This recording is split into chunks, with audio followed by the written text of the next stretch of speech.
Rahayu, rahayu, rahayu. Rahayu sagung dumadi, rahayu bekjo slamet, rahayu mulyaning jagat. Satuhu. Sugeng dalu para sederek, para pamiarsa, para pandemen lan sutresna budaya Jawa. Dalu menika Minggu setunggal Mei 2022, 1 Mei 2022, Minggu Pahing nih, malam Senin Pon nih. Kula badhe melanjutkan penjelasan mengenai Jongko Kala Nuswantara yang sudah saya siarkan di channel YouTube saya kemarin dan di berbagai medsos saya bagikan. Penjelasan saya malam ini berjudul yang harus dilakukan wong Jawa atau orang Indonesia menghadapi Perang Dunia Ketiga. Nah, ini memang saya buat tertulis karena selain saya siarkan di channel YouTube, tulisan ini akan saya bagi-bagikan ke berbagai medsos ya, Facebook, WAG, dan sebagainya.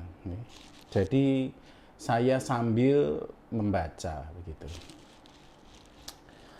Melanjutkan jongko atau ramalan saya kemarin ya, yang berjudul Jongko Kala Nuswantara, ramalan akan terjadinya perang besar di seluruh penjuru Nusantara, yang sudah saya nyatakan sejak awal 2021 sebenarnya. Tetapi karena akun Facebook saya itu beberapa kali di take down ya, dialmarhumkan oleh kadrun-kadrun ya, di report ke Facebook, dinyatakan saya sudah meninggal dan sebagainya, sehingga jejak-jejak itu sudah hilang. Namun tidak mengapa ya. Jadi sebenarnya pulungnya atau petunjuknya itu sudah saya terima sejak tahun 1994 ya. Besok di video selanjutnya akan saya jelaskan apa yang saya terima di tahun 1994 itu ya.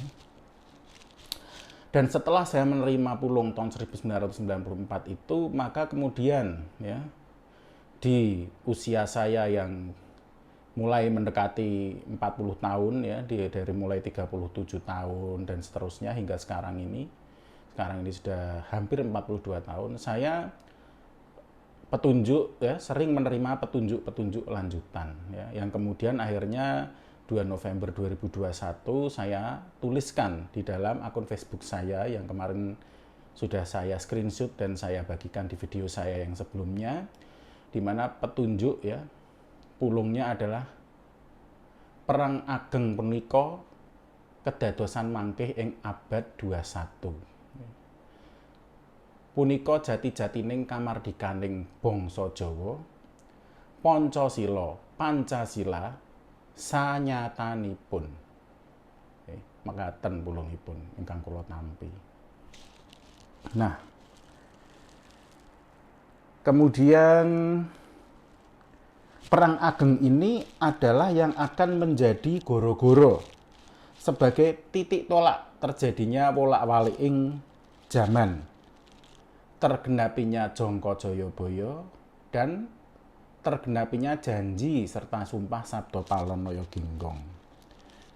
Diusirnya penjajah yang sudah menjajah tanah Jawa dan bangsa Jawa secara mental, ideologi, spiritual, hingga akhirnya secara politik dan ekonomi, juga budaya tentunya ya.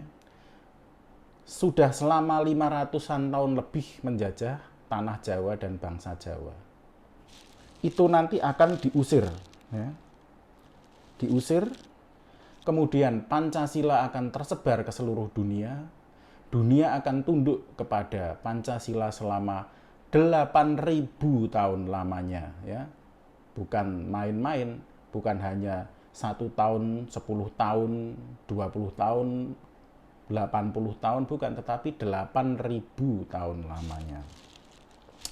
Nah, siaran Jongko Kala Nuswantara bisa panjenengan saksikan di channel YouTube saya juga di video yang sebelumnya, bisa dicari.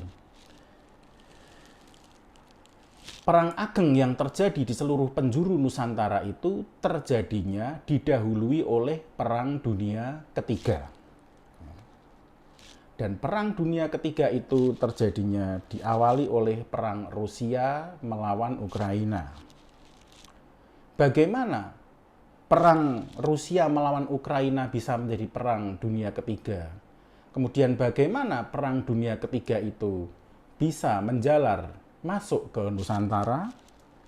Nah, begini adalah efek domino dari Perang Dunia Ketiga tersebut, sehingga nantinya bisa menjalar merambat ke dalam Nusantara ini. Saat ini sudah jelas NATO, North Atlantic Treaty Organization, yang terdiri dari Amerika Serikat, Inggris, dan sekutunya, ikut campur mendukung Ukraina yang sejak 24 Februari 2022 diinvasi oleh Rusia. Bagi Rusia, yang mereka lakukan di Ukraina bukanlah perang, tetapi merupakan sebuah operasi militer. Operasi militer khusus dengan tujuan denazifikasi dan demiliterisasi, membebaskan rakyat Donbas dari ancaman genosida oleh militer Ukraina. Kalau NATO sudah ikut campur, maka Rusia akan merespon dengan mengumumkan perang secara resmi. Dan itu sudah jelas artinya merupakan perang dunia. Karena bukan perang antara dua negara, tetapi perang dari sangat banyak negara kuat di dunia ini. Rusia dalam status perang berhak meminta bantuan sekutu-sekutunya. Ya. Ini jelas merupakan eskalasi dari Perang Dunia Ketiga. Kapan Rusia akan mengumumkan Perang Dunia Ketiga? Menurut informasi A1 dari intelijen Inggris, MI6 dan sebagainya, yang kemudian sudah diumumkan secara resmi oleh Menteri Pertahanan Inggris, Perang Dunia Ketiga akan diumumkan oleh Putin disinyalir pada tanggal 9 Mei 2022 bertepatan dengan hari perayaan Victory Day, kemenangan Rusia atau dulu Soviet ya, atas Nazi Jerman. Kembali lagi ke masalah ikut campurnya NATO. Kalau NATO sudah bergerak dan ikut campur dalam perang antara Rusia dengan Ukraina, apa dikira RRC, ya, Republik Rakyat Cina, Korea Utara, Iran, dan India itu akan diam saja? Ya. RRC merupakan sekutu Rusia. Dalam strategi militer persekutuan, tugas wajib RRC adalah memecah belah fokus NATO di Asia. Dan ini akan lebih berbahaya lagi bila India dan Korea Utara ikut bergabung. Australia akan sangat kesulitan mengatasinya. Jepang dan Korea Selatan akan kewalahan menghadapi Korea Utara. Maka Australia akan menyiapkan aliansi atau Pakta AUKUS yang terdiri dari Australia, UK, dan USA dengan segudang kapal selam dan nuklirnya. Lalu Indonesia bisa dipastikan akan mendapat tekanan secara brutal dari Pakta AUKUS dan FPDA. Ya. FPDA itu the Five Power Defense Arrangements, yang terdiri dari Inggris, Australia, Selandia Baru, Singapura, Malaysia. Bahkan mendapat tekanan dari RRC dan Korea Utara juga tentunya. Posisi Indonesia akan terjepit dihadapkan pada dua pilihan. Yang pertama, bantu AUKUS dan FPDA menghadapi RRC Korea Utara dan India, ya, atau membantu RRC Korea Utara India menghadapi AUKUS dan FPDA. Dan karena itulah, maka bisa dipastikan Nusantara ini akan terpecah belah. Semua warga negaranya, termasuk pemerintah, tidak akan bisa netral lagi. Karena dalam situasi peperangan besar, kita akan dipaksa untuk tidak netral dan dipaksa untuk berpihak. dipaksa oleh kondisi dan situasi, dan jelas NATO, AUKUS, FPDA, RRC, Korea Utara, India, Rusia, semuanya akan melakukan propaganda dan operasi intelijen ke dalam Nusantara ini untuk menarik-narik Indonesia, pemerintah Indonesia, seluruh rakyat Indonesia ke kanan maupun ke kiri. Saat itu semua terjadi, sudah jelas itu merupakan pecah perang besar, ya, perang dunia ketiga. Karena perang tidak hanya terjadi di Eropa dan Amerika saja, tetapi meletus juga perang di Asia.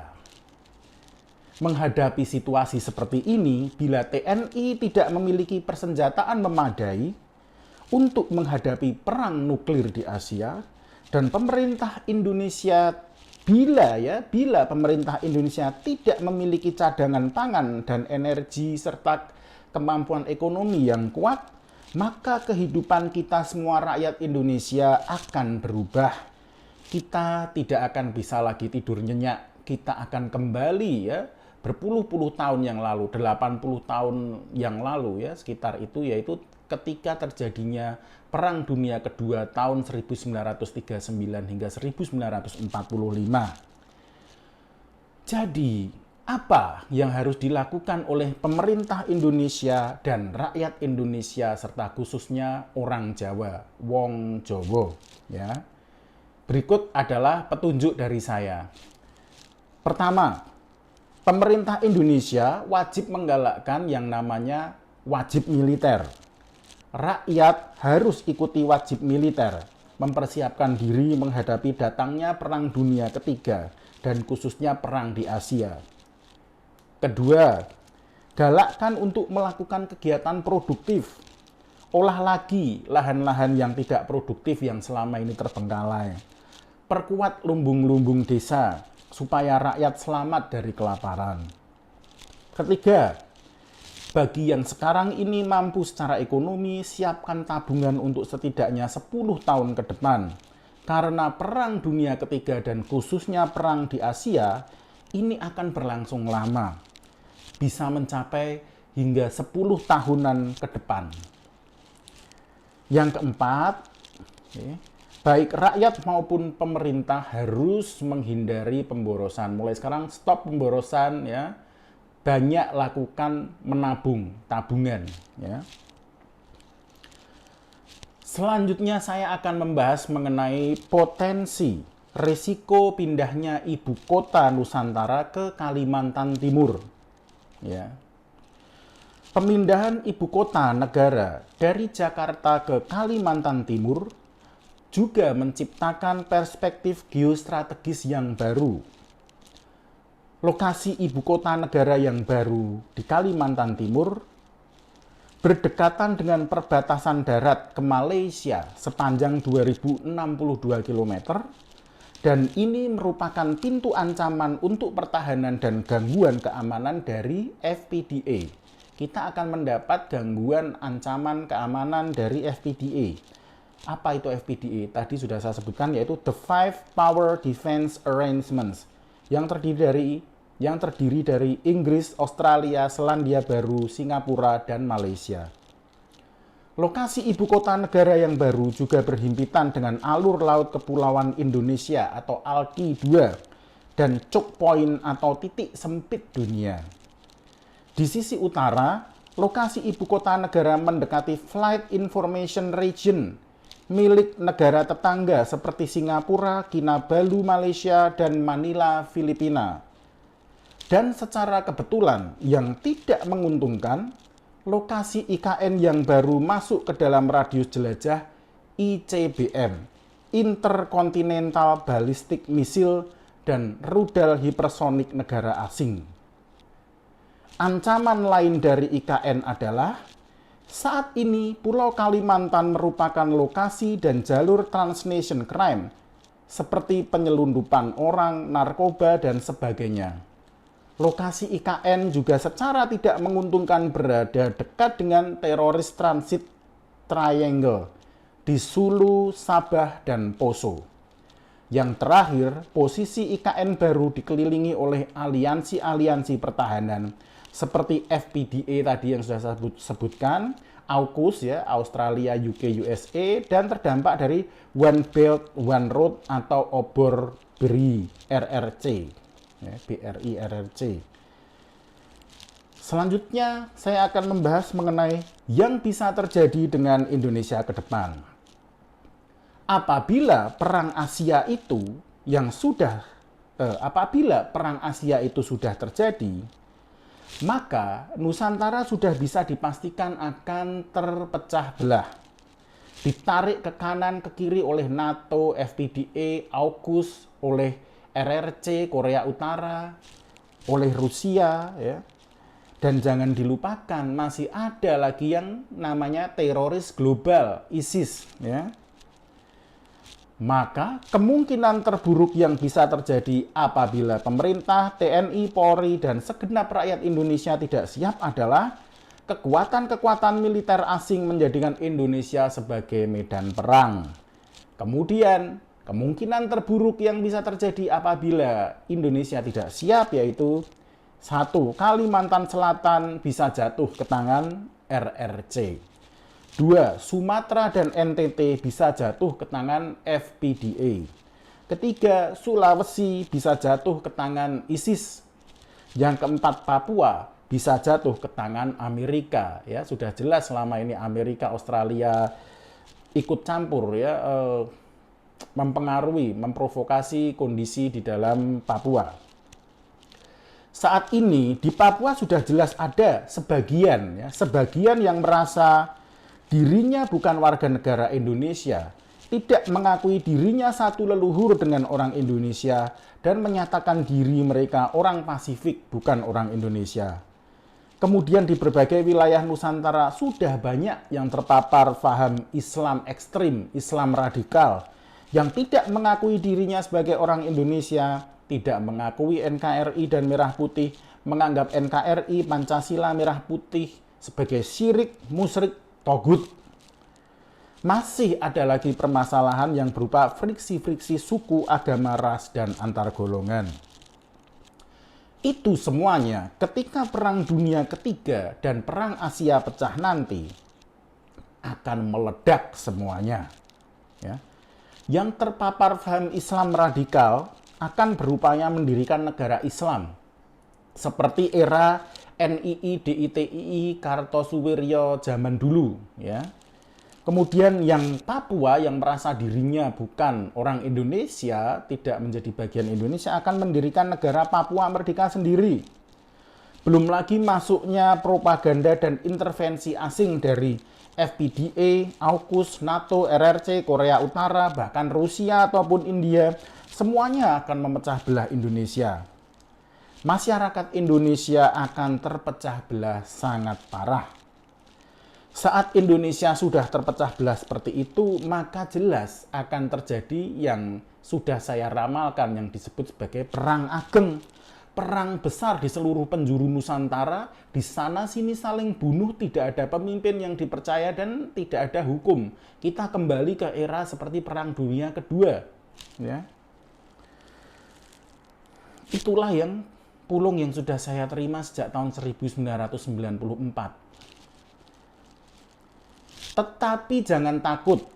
Bagi orang Jawa, sesungguhnya kondisi itu adalah kondisi yang sudah disabdakan oleh Prabu Joyoboyo dan merupakan janji serta sumpahnya Sabdo Palon dan Loyo Ginggong. Wong Jawa tidak perlu takut menghadapinya, tetapi harus bersatu.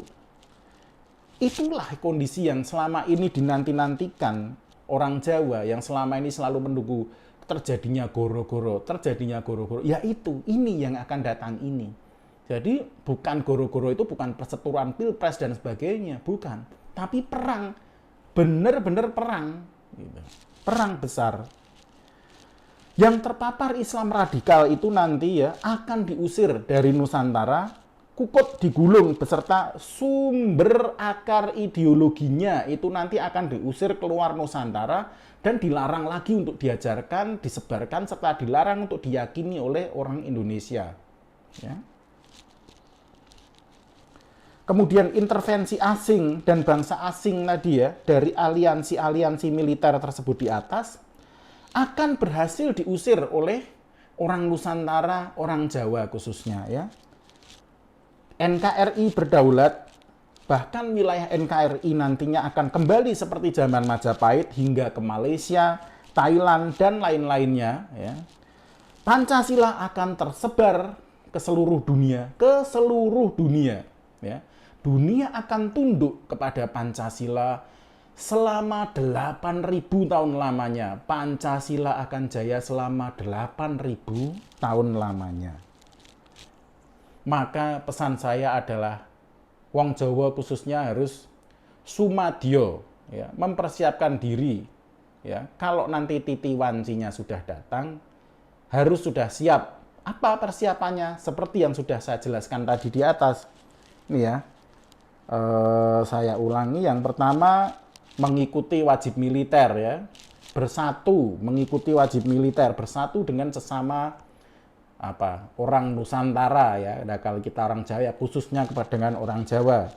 Ketiga, galakkan untuk melakukan kegiatan produktif ya, jangan ada pemborosan, produktif, harus berpikir produktif, bisa menghasilkan uang ya, bisa bertahan untuk paling tidak 10 tahun ke depan. Olah lagi lahan-lahan yang selama ini tidak produktif, perkuat lumbung-lumbung desa supaya rakyat selamat dari kelaparan. Bagi yang sekarang ini mampu secara ekonomi, siapkan tabungan untuk setidaknya 10 tahun ke depan. Karena perang dunia ini akan berlangsung sangat cukup lama. Kemudian rakyat Indonesia maupun pemerintah harus hindari pemborosan. Nah, mekaten penjelasan saya malam ini yang merupakan lanjutan dari video saya sebelumnya mengenai Jongko Kolo Nuswantoro, ramalan mengenai terjadinya perang besar di seluruh Nusantara. Cukup sekian untuk malam hari ini. Ya. Semoga bisa berguna, bermanfaat, ya, bagi para sederek pamiarsa sedaya yang menyaksikan channel YouTube saya ini.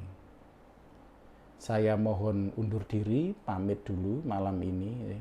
Sampai berjumpa di tayangan berikutnya. Rahayu, Rahayu, Rahayu Sagung Dumadi. Rahayu Bekjo Slamet. Rahayu mulyaning jagat. Satuhu.